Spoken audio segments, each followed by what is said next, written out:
Estimados participantes, les habla la profesora Gretis Márquez Benítez, profesora del CIDEAT ULA y coordinadora de la Comisión Ambiental ULA.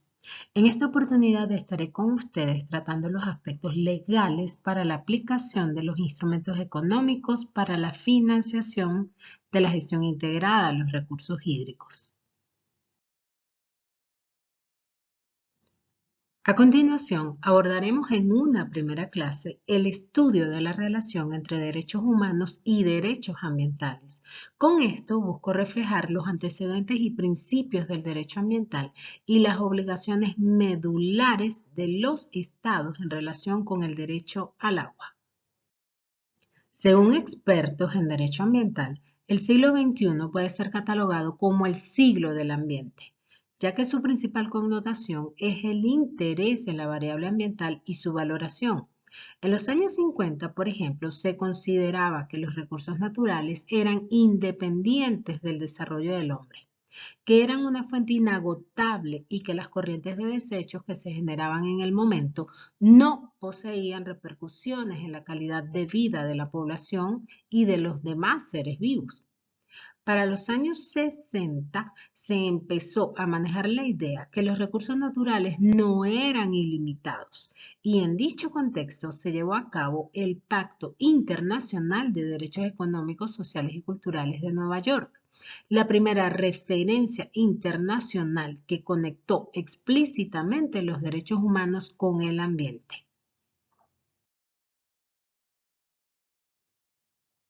En 1972 se reconoció por primera vez en la Conferencia sobre el Medio Humano, celebrada en Estocolmo, el derecho a un ambiente sano. Se dictó entonces en esta declaración que el hombre tiene derecho fundamental a la libertad y a la igualdad dentro de condiciones de vida satisfactorias en un ambiente cuya calidad le permita vivir en dignidad y bienestar. Asimismo, tiene el deber fundamental de proteger y de mejorar el ambiente para las generaciones presentes y futuras. Aquí entonces se dictó la concepción de derecho-deber ambiental, es decir, todos tenemos el derecho de vivir en un ambiente sano, pero también tenemos el deber de conservarlo. En 1988, las Américas se convirtió en la primera región del mundo en reafirmar el derecho a un ambiente sano, en un instrumento internacional vinculante, con la adopción del protocolo adicional a la Convención Americana sobre Derechos Humanos en materia de derechos económicos, sociales y culturales, suscrito en El Salvador, también llamado Protocolo de San Salvador. Este protocolo ha sido ratificado por 16 Estados miembros de la OEA y 24 Estados miembros han incluido en sus constituciones nacionales una disposición sobre el derecho a un ambiente sano como derecho básico y fundamental. Asimismo, algunos países consideran el ambiente como un bien público que conlleva derechos colectivos, lo que hacen incluyendo disposiciones ambientales en sus constituciones nacionales. Solo por mencionar un caso de derecho comparado, nos encontramos con que en Colombia su constitución establece que todos tienen derecho a un ambiente sano. Es deber del Estado además proteger la diversidad e integridad del ambiente. En el caso de Venezuela encontramos un planteamiento similar, en donde se estipula en la Constitución que es un derecho y deber de cada generación proteger y mantener el ambiente en beneficio de sí misma y del mundo futuro. Ahora bien, la OEA expresa que desde la Declaración de Estocolmo en 1972, el régimen del derecho ambiental internacional ha producido una serie de principios ambientales que ilustran y orientan la implementación de las disposiciones ambientales nacional e internacionalmente. No obstante, el régimen ambiental internacional está fragmentado y existen varios principios que aparecen en muchos instrumentos ambientales internacionales, entre los que cuentan el derecho a la vida y a un ambiente saludable, la soberanía de los estados sobre los recursos naturales, el desarrollo sostenible, el patrimonio común de la humanidad, la responsabilidad común, El principio quien contamina paga, la obligación de no provocar daños ambientales, la equidad intergeneracional e intrageneracional, las responsabilidades comunes pero diferenciadas, la precaución, la prevención, la responsabilidad del Estado, el acceso a la información ambiental, la participación y la justicia y el consentimiento previo informado. La situación jurídica de estos principios varía dependiendo del lugar y de la manera en que se han codificado. También pueden tener distintas funciones. Pueden servir como teorías de la aplicación o como un marco para negociar e interpretar acuerdos o como reglas de decisión para resolver controversias o a la larga ser adoptados por medio de un convenio internacional. Asimismo, Delgado, en su minuta, Los principios ambientales a la luz del derecho internacional y su importancia en el proceso constitucional, clasifica estos principios en dos categorías: los principios de amplio reconocimiento y los principios emergentes. En los emergentes, el autor agregó el de justicia ambiental, el de pro persona y el de progresividad, que es propio de todos los derechos humanos y contracara del principio de no regresión.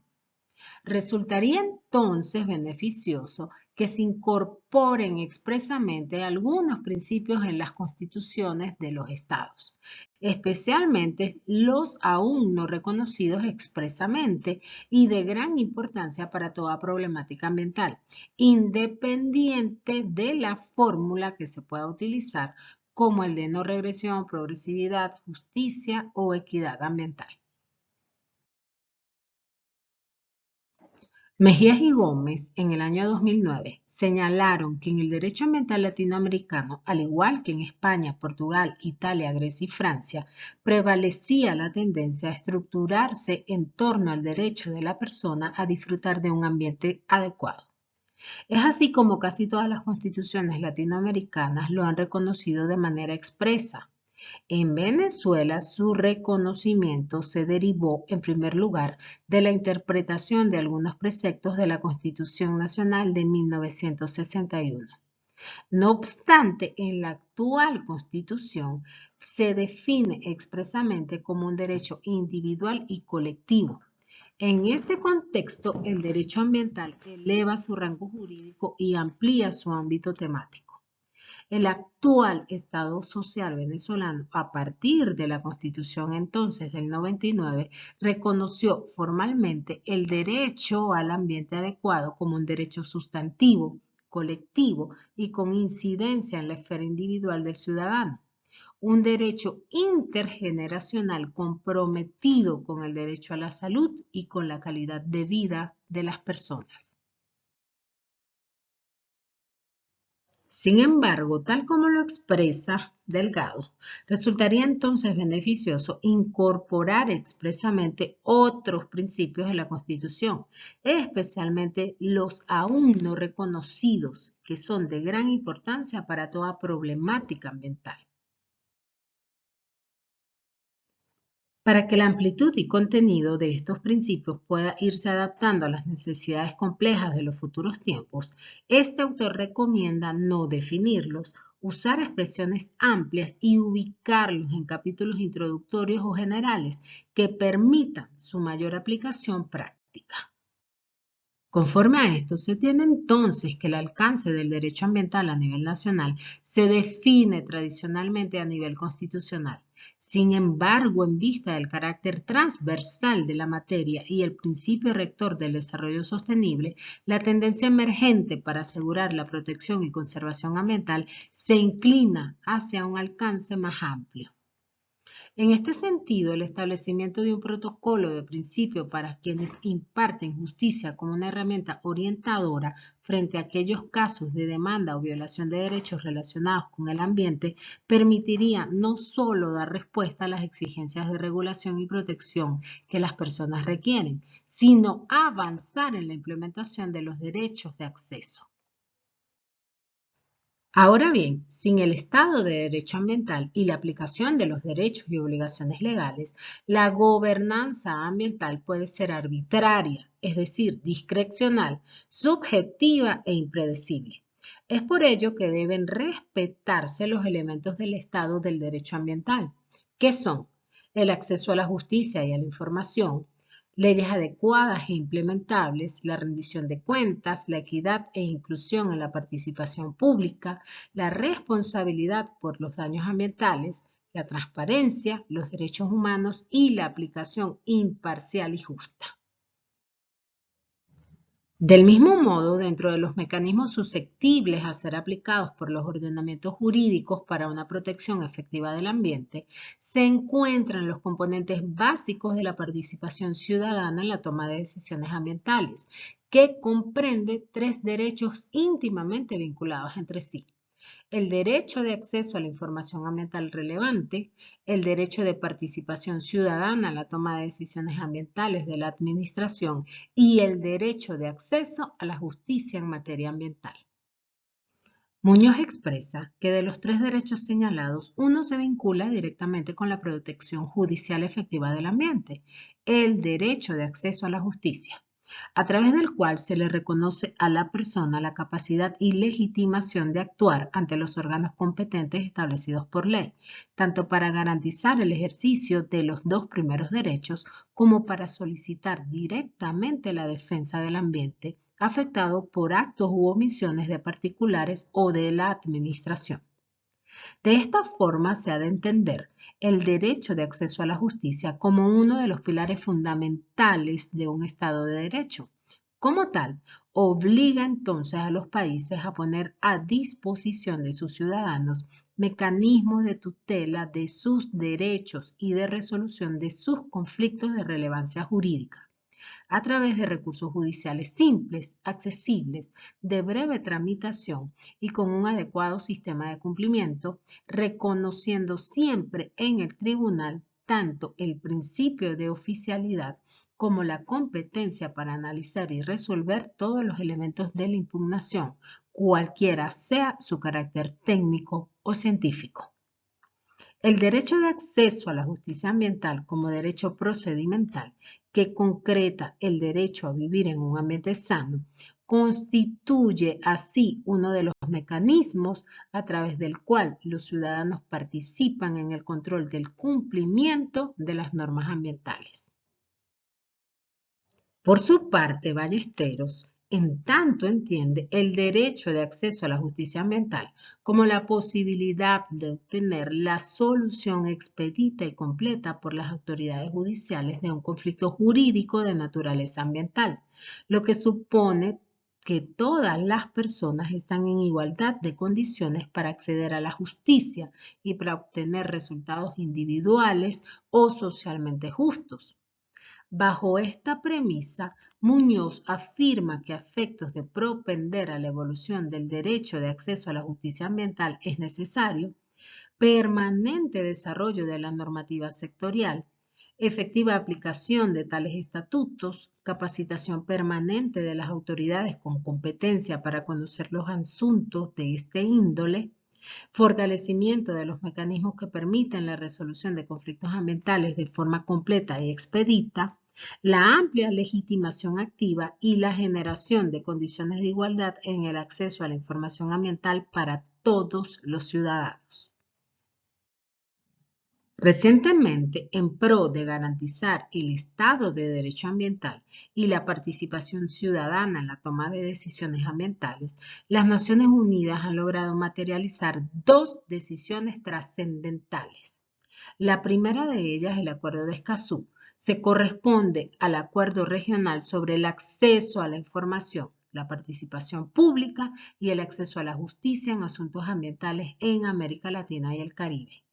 Tal como lo expone la CEPAL, se trata de un acuerdo visionario y sin precedentes, alcanzado por y para América Latina y el Caribe, que refleja la ambición, las prioridades y las particularidades de nuestra región, En él se abordan aspectos fundamentales de la gestión y la protección ambiental desde una perspectiva regional y se regulan los derechos de acceso a la información, la participación pública y la justicia en ámbitos tan importantes como el uso sostenible de los recursos naturales, la conservación de la diversidad biológica, la lucha contra la degradación de tierras, el cambio climático y el aumento de la resiliencia ante los desastres.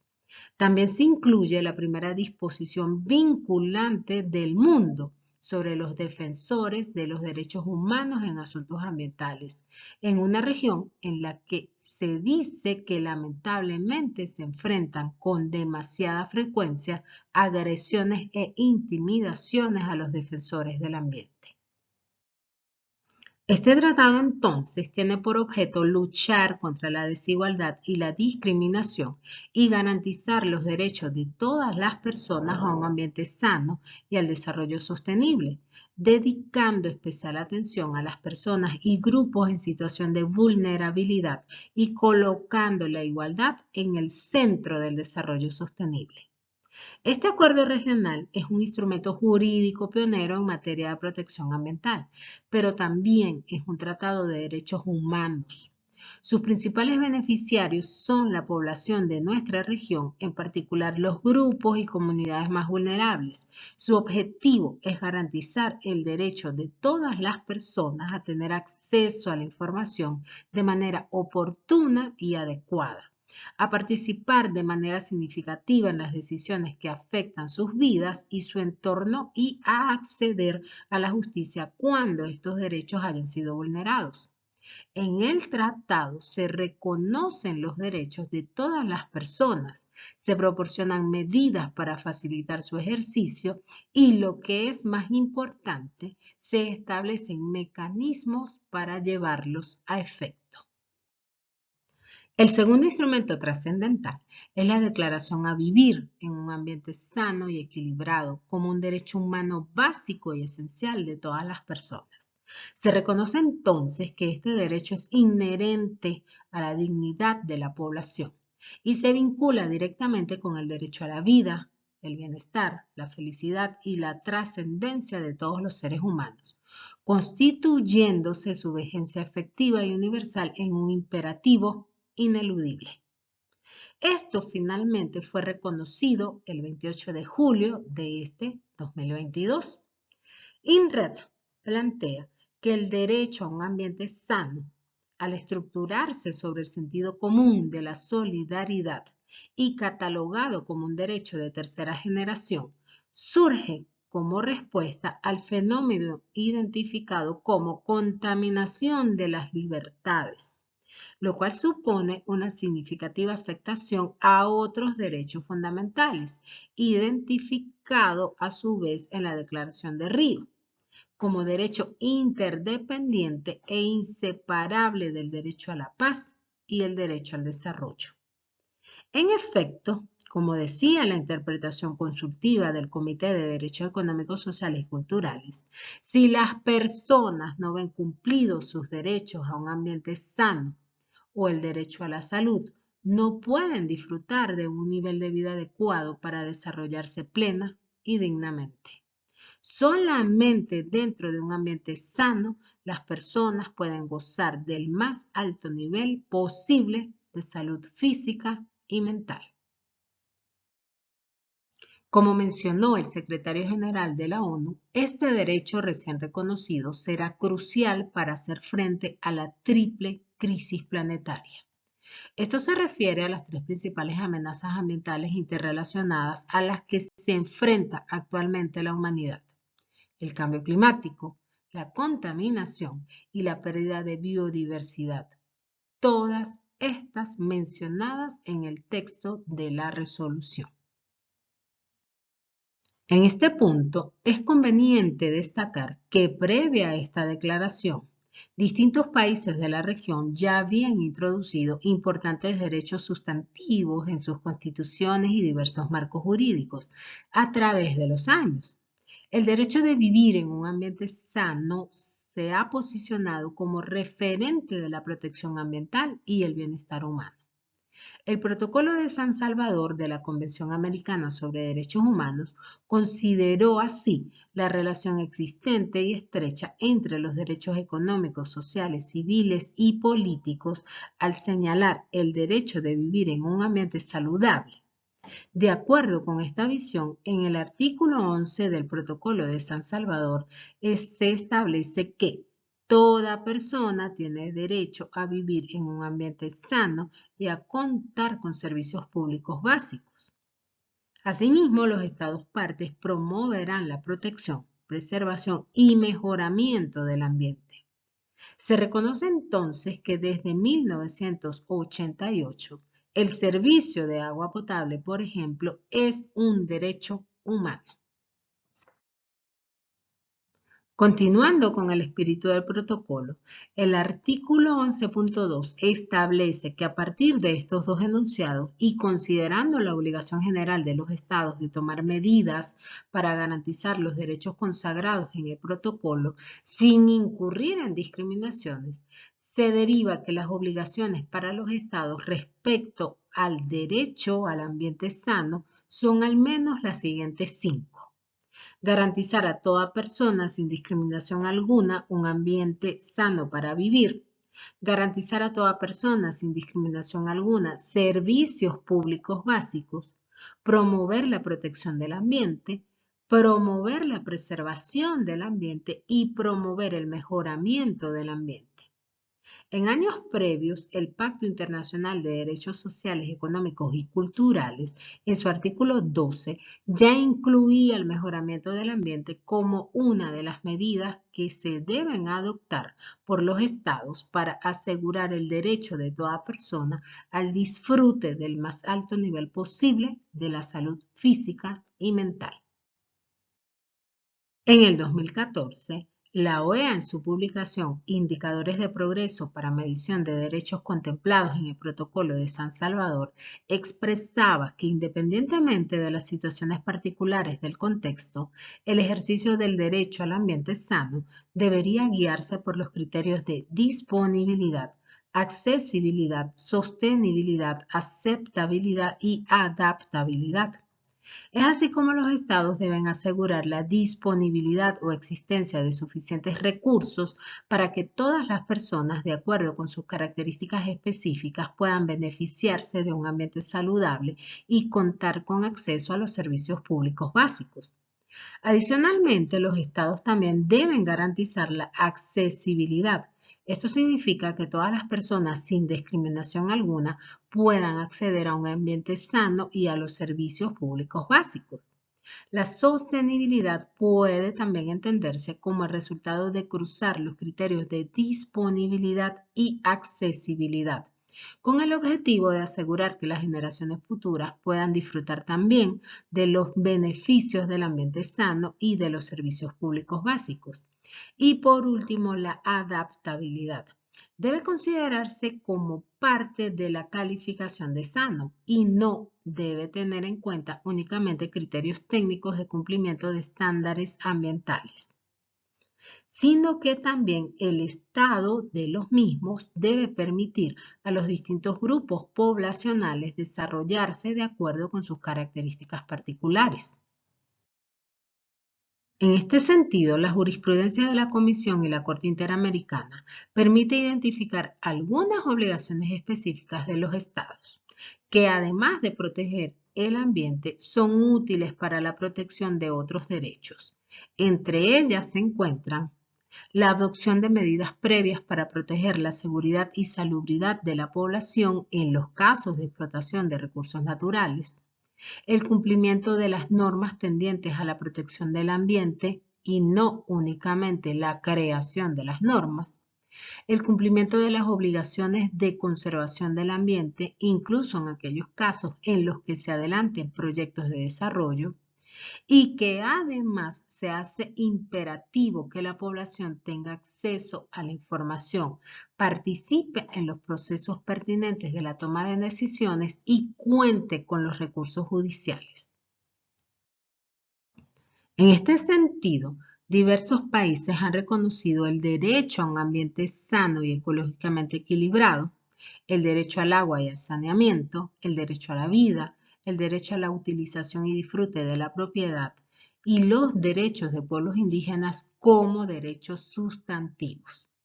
En el caso puntual del derecho al agua y al saneamiento, en noviembre del 2002, el Comité de Derechos Económicos, Sociales y Culturales adoptó la Observación General número 15 sobre el derecho al agua. El artículo 1.1 establece que el derecho humano al agua es indispensable para una vida humana digna. La observación también define el derecho al agua como el derecho de cada uno a disponer de agua suficiente, saludable, aceptable, físicamente accesible y asequible para su uso personal y doméstico. El 28 de julio del año 2010, a través de la resolución 64-292, la Asamblea General de las Naciones Unidas reconoció explícitamente el derecho humano al agua y al saneamiento,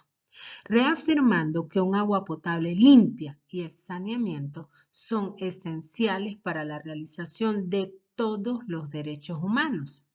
La resolución exhorta a los estados y organizaciones internacionales a proporcionar recursos financieros, a propiciar la capacitación y la transferencia de tecnología para ayudar a los países, en particular a los países en vía de desarrollo, a proporcionar un suministro de agua potable y saneamiento saludable, limpio, accesible y asequible para todos. Es así como el pacto reconoce que el agua es un recurso natural limitado y un bien público fundamental para la vida y la salud. El derecho humano al agua es el derecho de todos a disponer del agua suficiente, salubre, aceptable, accesible y asequible para el uso personal y doméstico. El derecho al agua se encuadra claramente en la categoría de las garantías indispensables para asegurar un nivel de vida adecuado. El derecho al agua ha sido reconocido en un gran número de documentos internacionales, tales como tratados, declaraciones y otras normas, y el agua es necesaria para diversas finalidades, aparte de los usos personales y domésticos, y para el ejercicio de muchos de los derechos reconocidos en el pacto. El mismo pacto establece que para el ejercicio del derecho al agua se deben considerar los siguientes factores: la disponibilidad, la calidad y la accesibilidad. Es así como el abastecimiento de agua de cada persona debe ser continuo y suficiente para los usos personales y domésticos. El agua necesaria para cada uso personal o doméstico debe ser salubre y por lo tanto no ha de contener microorganismos o sustancias químicas o radiactivas que puedan constituir una amenaza para la salud de las personas. Además, el agua debería tener un color, un olor y un sabor aceptable para cada uso personal o doméstico. De igual forma, el agua y las instalaciones y servicios del agua deben ser accesibles para todos, sin discriminación alguna dentro de la jurisdicción del Estado. La accesibilidad presenta 4 dimensiones supersupuestas. En primer lugar, el agua y las instalaciones y servicios del agua deben estar al alcance físico de todos los sectores de la población. Los costos y cargos directos e indirectos asociados con el abastecimiento del agua deben ser asequibles y no deben comprometer ni poner en peligro el ejercicio de otros derechos. El agua y los servicios e instalaciones de agua deben ser accesibles a todos de hecho y de derecho, incluso a los sectores más vulnerables y marginados de la población, y la accesibilidad comprende el derecho a solicitar, recibir y difundir información sobre las cuestiones del agua reconocidas en el pacto. Ya para cerrar esta clase, es necesario destacar que en el año 2003, el Comité de Derechos Económicos, Sociales y Culturales de las Naciones Unidas dictaminó 4 obligaciones medulares de los estados en relación con el derecho al agua. Estas son: garantizar el acceso a la calidad esencial mínima del agua, asegurar el derecho de acceso al agua y a las instalaciones y servicios del agua sobre una base no discriminatoria, garantizar el acceso físico a las instalaciones o servicios del agua que proporcionen un suministro suficiente y regular de agua salubre, y velar porque no se vean amenazada la seguridad personal cuando las personas tengan que acudir a obtener el agua. Al igual que todos los derechos humanos, el derecho al agua impone 3 tipos de obligaciones a los estados parte. La obligación de respetar, que exige que los estados se abstengan de ingerirse directa o indirectamente en el ejercicio del derecho al agua. La obligación de proteger, que exige que los estados partes impidan a terceros que menoscaben en modo alguno el disfrute del derecho al agua. Por terceros se entiende particulares, grupos, empresas u otras entidades, así como quienes obren en su nombre. Esta obligación comprende, entre otras cosas, la adopción de las medidas legislativas o de otra índole que sean necesarias y efectivas para impedir, por ejemplo, que terceros denieguen el acceso al agua potable en condiciones de igualdad y contaminen o exploten de forma no equitativa los recursos del agua, con inclusión de las fuentes naturales, los pozos y otros sistemas de distribución. Y por último, la obligación de cumplir, que puede subdividirse en obligación de facilitar, promover y garantizar. La obligación de facilitar exige que los estados adopten medidas positivas que permiten y ayuden a los particulares y a las comunidades a ejercer el derecho al agua. La obligación de promover, que impone al Estado la adopción de medidas para que se difundan información adecuada acerca del uso higiénico del agua, la protección de las fuentes y los métodos para reducir los desperdicios del agua. La obligación de cumplir exige entonces que los estados parte adopten las medidas necesarias para el pleno ejercicio del derecho al agua. Esta obligación comprende, entre otras cosas, la necesidad de reconocer en grado suficiente este derecho en el ordenamiento político y jurídico nacional, de preferencia mediante la aplicación de leyes,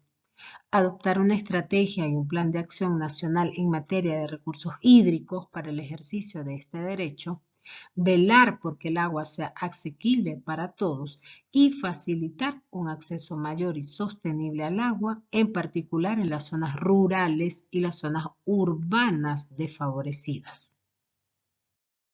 Adicionalmente, el pacto establece que para garantizar que el agua sea asequible, los estados deben adoptar las medidas necesarias, por ejemplo, la utilización de un conjunto de técnicas y tecnologías económicas apropiadas, las políticas adecuadas en materia de precios como el suministro del agua al título gratuito o a bajo costo y los suplementos de ingresos. Dicho esto, se resalta entonces la importancia en este punto de la consideración de los aspectos económicos y de financiación para la gestión integrada de los recursos hídricos. En esta obligación de cumplir, los estados deben adoptar estrategias y programas amplios e integrados para velar porque las generaciones presentes y futuras dispongan de agua suficiente y salubre. Entre esas estrategias y esos programas podrían figurar la reducción de la disminución de los recursos hídricos por extracción insostenible, desvío o contención, la reducción y eliminación de la contaminación de las cuencas hidrográficas y de los ecosistemas relacionados con el agua, la vigilancia de las reservas de agua, la seguridad de que los proyectos de desarrollo no obstaculicen el acceso al agua, el examen de las repercusiones de ciertas actividades que puedan afectar la disponibilidad del agua y en las cuencas hidrográficas de los ecosistemas naturales, el aumento del uso suficiente del agua por parte de los consumidores, la reducción del desperdicio del agua durante su distribución, los mecanismos de respuesta para las situaciones de emergencia y la creación de instituciones competentes y establecimiento de disposiciones institucionales apropiadas para aplicar las estrategias y los programas. Finalmente se destaca que el comité establece que es una obligación básica del Estado adoptar y aplicar una estrategia y un plan de acción nacional sobre el agua para toda la población. La estrategia y el plan de acción deberán ser elaborados y periódicamente revisados en base a un proceso participativo y transparente. Deberán prever métodos como el establecimiento de indicadores y niveles de referencia que permitan seguir de cerca los progresos realizados. El proceso mediante el cual se conciba la estrategia y el plan de acción, así como el contenido de ambos, deberá prestar especial atención a todos los grupos vulnerables o marginados. De igual forma, el Estado debe poner en marcha programas de agua destinados a sectores concretos y de costos relativamente bajos para proteger a estos grupos vulnerables. Es así como un plan nacional para la gestión integral de los recursos hídricos vendría a dar respuesta a las obligaciones básicas del Estado venezolano por garantizar el derecho al agua. Muchas gracias.